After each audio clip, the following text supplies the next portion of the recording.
আসসালামু আলাইকুম। মানে আমার নামটা বেশ মজার আর কি। নাম নিয়ে সবসময় ঝামেলা হয়। ঝামেলাটা হচ্ছে এরকম, আমার এক বন্ধু আছে, নাম হলো হাসনাত শোয়েব, আর আমার নাম হচ্ছে হাসান রোবায়েত। অনেকেই মনে করে আমি আসলে হাসনাত শোয়েব, আর ওকে মনে করে হাসান রোবায়েত। আমি অ্যাক্টিভলি লেখালেখি করছি 2013 সাল থেকে। 2016 সালে আমার প্রথম বই বের হয়। তার মানে সময়টা কিন্তু খুব কমও না।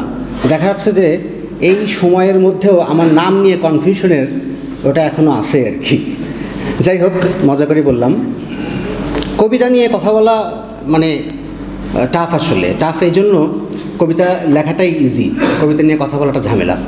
আমি আসলে এখানে যখন আপনাদের অনুষ্ঠানের কথা শুনলাম, যেহেতু এটা একটা আবৃত্তির অনুষ্ঠান, তো আবৃত্তির আপনার একটা প্রতিযোগিতার ব্যাপার ছিল।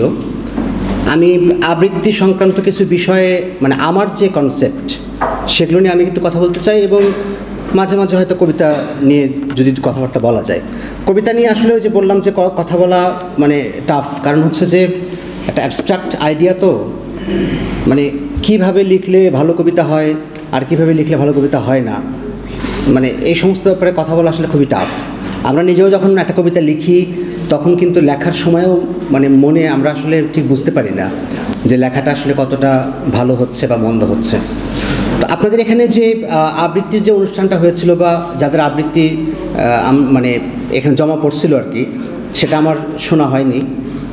শোনা থাকলে মনে হয় ভালো হতো আর কি কথা বলতে। তো আমি আমার নিজের কিছু কথা বলি আবৃত্তির ব্যাপারে। সেটা হলো যে ব্যক্তিগতভাবে আমার ধারণা হচ্ছে কবিতা আবৃত্তির বিষয় না।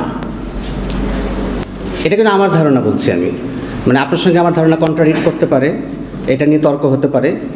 যেহেতু আমি এক পক্ষে কথা বলে যাচ্ছি, তর্ক যেহেতু আজকে হবে না, তো দুর্ভাগ্যজনকভাবে আমার কথা আপনাদের শুনতে হচ্ছে আর কি। কাহিনী হলো যে কবিতাকে আমি মনে করতেছি যে এটা আসলে আবৃত্তির বিষয় না। আচ্ছা, এটা শুধু আমি মনে করতেছি, ব্যাপারটা কিন্তু এরকমও না। আপনারা নাম শুনে থাকবেন, জীবনানন্দ দাশের পরে সবচেয়ে গুরুত্বপূর্ণ কবিদের মধ্যে একজন নাম হলো উৎপল কুমার বসু।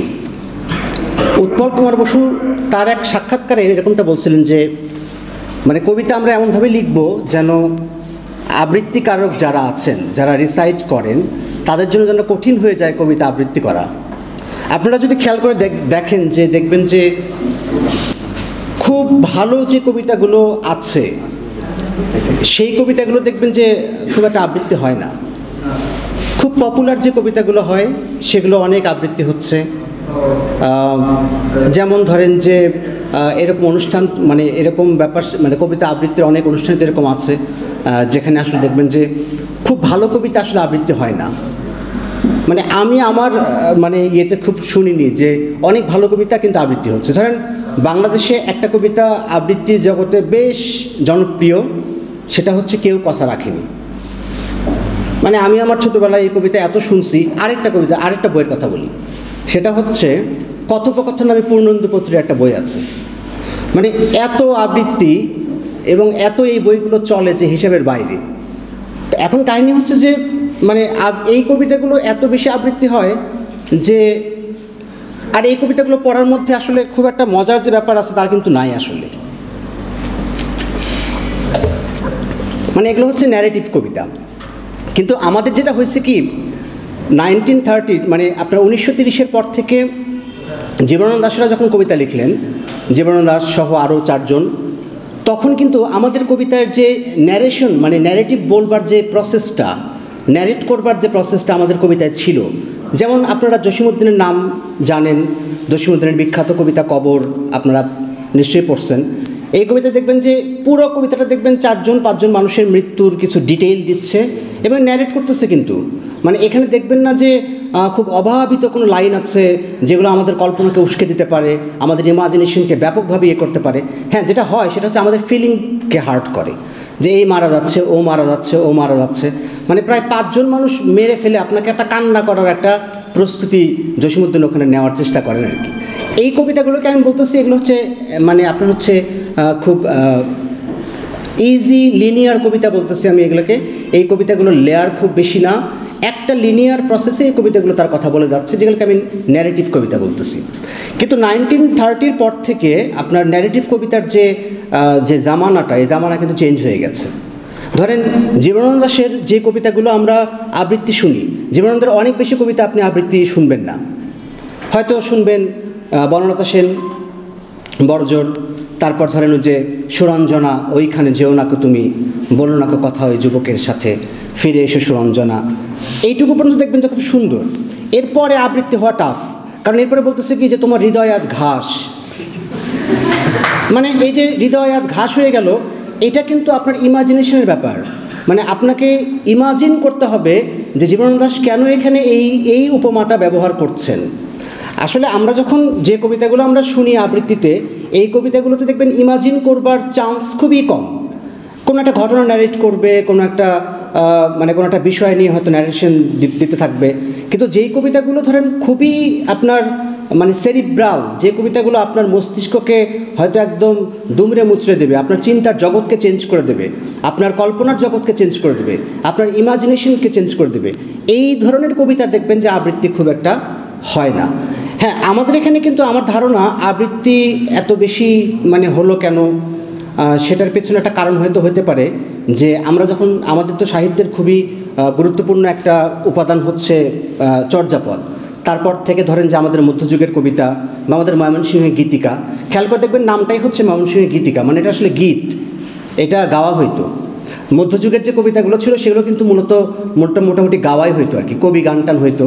আমার ধারণা আজকে যারা আসলে কবিতা আবৃত্তি করেন তারা আসলে ওই লিগেসিটাই বহন করেন। বাংলাদেশের একদম খুব প্রাচীন একটা লিগেসি, যে পুঁথি, যেমন আমরা পুঁথির ব্যাপারে জানি যে একসময় বাংলাদেশে ধরেন পুঁথির পাঠ হতো, এখন কিন্তু পুঁথি ওইভাবে আর পড়াটা হয় না। ওই লিগেসি ধরে আমার ধারণা যে আবৃত্তি যারা করেন তারা আসলে ওই লিগেসির লোক। সমস্যা হচ্ছে আবৃত্তি যে কাজটা করে সেটা হলো ভালো যে কবিতাগুলো আছে সেই কবিতাগুলোকে আপনার লোকচক্ষুর আড়ালে নিয়ে চলে যায়, এই কবিতাগুলো একদম ব্রাত্য হয়ে পড়ে থাকে, এই কবিতাগুলোকে মানুষ আর পড়তে চায় না। এটা হচ্ছে আবৃত্তির একটা বড় সমস্যা। কারণ আপনি খেয়াল করে দেখেন যে জীবনানন্দ যখন বলতেছেন যে পৃথিবীর সব ঘুঘু ডাকিতেছে হিজলের বনে, এটা একজন আবৃত্তিকার আপনার ইমাজিনেশনকে কিভাবে আসলে এই পৃথিবীর সব ঘুঘু ডাকিতেছে হিজলের বনে, এটাকে আপনাকে ইমাজিন করতে কিন্তু দেবে না। আবৃত্তিকার কী করবেন, উনি একটা ভরাট গলায় একটা ধরেন একটা খুব সুন্দর একটা উচ্চারণ দেবেন, আপনি তার উচ্চারণের প্রেমে পড়বেন, আপনি তার বলবার স্টাইলের প্রেমে পড়বেন, কিন্তু কবিতাটার মধ্যে যে এই যে পৃথিবীর সব ঘুঘু ডাকিতেছে, এই যে কল্পনাটা, এই ইমাজিনেশনটা কিন্তু আপনি আর পাবেন না। আপনার মনে হবে একটা মঞ্চনাটক দেখতেছেন, মনে হবে যে হ্যাঁ ঠিক আছে কবিতা এরকমই। আসলে ভাই কবিতা এরকম না, কবিতা একটু অন্যরকম। একটু অন্যরকম বলতে ভালোই অন্যরকম আর কি, আমরা হয়তো টাচ করতে পারি না, বিয়ন্ড টাচ একটা ব্যাপার কবিতা। যাই হোক, আমি খুব বেশি কথা বলবো না। এখানে হয়তো অনেকেই আছেন যারা হয়তো কবিতা লেখেন বা হয়তো লিখবেন। আমি একটা ছোট্ট ব্যাপার একটু কথা বলতে চাই, সেটা হলো যে আজকের কবিতা কেমন হওয়া উচিত সেটা নিয়ে আমার একটু অবজারভেশন আমি বলি। সেটা হলো যে আমাদের যে ইন্টেলেকচুয়ালস যারা আছেন, কবিরা কিন্তু আসলে ওই অর্থে ইন্টেলেকচুয়াল না। ওই অর্থে না বলতে আমি একটু ব্যাপারটা ক্লিয়ার করি। সেটা হচ্ছে পলিটিক্যালি বা পলিটিক্সকে নিয়ে যে সমস্ত ইন্টেলেকচুয়ালরা ভাবেন আজকের পলিটিক্স কেমন হওয়া উচিত, আমরা আসলে কোন সময়ের মধ্যে আছি, আমাদের এই সময়টাকে কিভাবে ব্যাখ্যা করা হচ্ছে। হ্যাঁ, একটু তো এই যে ধরেন আমাদের যে ইন্টেলেকচুয়ালসরা তারা যেভাবে চিন্তা করছেন সেই চিন্তা কিন্তু খুবই টাফটা আমি বলি একটু। ধরেন আমার কথা হয়তো একটু কন্ট্রোভার্সি হইতে পারে, কিন্তু আমি বলতে বাধ্য। কারণ হচ্ছে আমাদের এখন যে ইন্টেলেকচুয়ালরা আমাদেরকে গাইড করছেন, ধরেন তারা 60-এর দশকের ইন্টেলেকচুয়াল, অনেকে এখন মারা যাচ্ছেন। রফিকুল ইসলাম ওনার কথা বলে গেলেন ইমরান ভাই। আমার যেটা মনে হয় এই সমস্ত ইন্টেলেকচুয়াল দিয়ে আমাদের আর কাজ হবে না। হ্যাঁ, এই সমস্ত ইন্টেলেকচুয়ালরা 60s যে সমস্ত চিন্তাভাবনা করছেন তার ফলাফল হয়তো আমরা 70s পাইছি। ধরেন 71-এ আমরা একটা স্বাধীন দেশ পাইলাম, বা স্বাধীনতার পেছনে যে মানুষের মুক্তিযুদ্ধের যে প্রেরণা, এই সমস্ত ব্যাপার স্যাপার এই সমস্ত ইন্টেলেকচুয়ালদের কাছে আসছে হয়তো বা, আই এম নট শিওর। কিন্তু আজকের যে রাষ্ট্রের যে কাঠামো, আজকের যে পলিটিক্স, সেই পলিটিক্সের দেখবেন যে, যেমন আমি এখানে একটা মানে একটু অন্যভাবে কথাটা বলি, ধরেন আমরা এখন সব কিছু বলতে গেলেই রাষ্ট্রের যে ধরেন কিছু কিছু জায়গা, যেমন আমরা যেমন নবীর নাম পড়লে যেমন দরুদ উচ্চারণ করতে হয়, তেমনি আমাদের রাষ্ট্রেরও কিন্তু ব্যাপারটা এরকম হয়ে গেছে যে কিছু কিছু নাম এমন আছে যে এগুলো নাম নিলেও আগে পরে একটু বিশেষণ লাগাইতে হয়। এটা কিন্তু আমাদের সমস্যা এখনকার।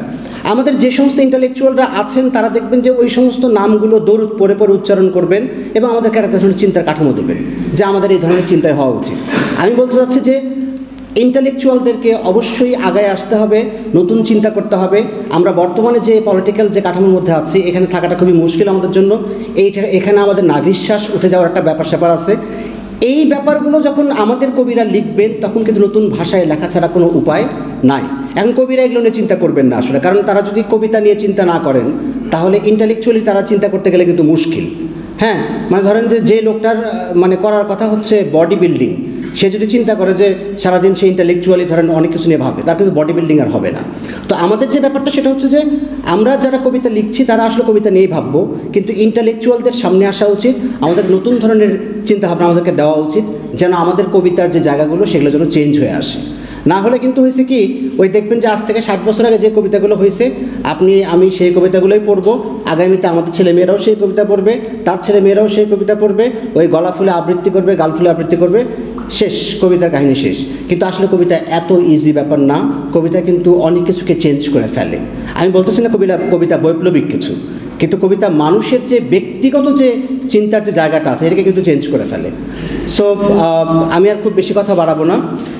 আপনারা যারা এখানে যারা আবৃত্তিতে যারা প্রতিযোগিতায় যারা বিজয়ী হয়েছেন তাদের প্রতি অভিনন্দন, ধন্যবাদ।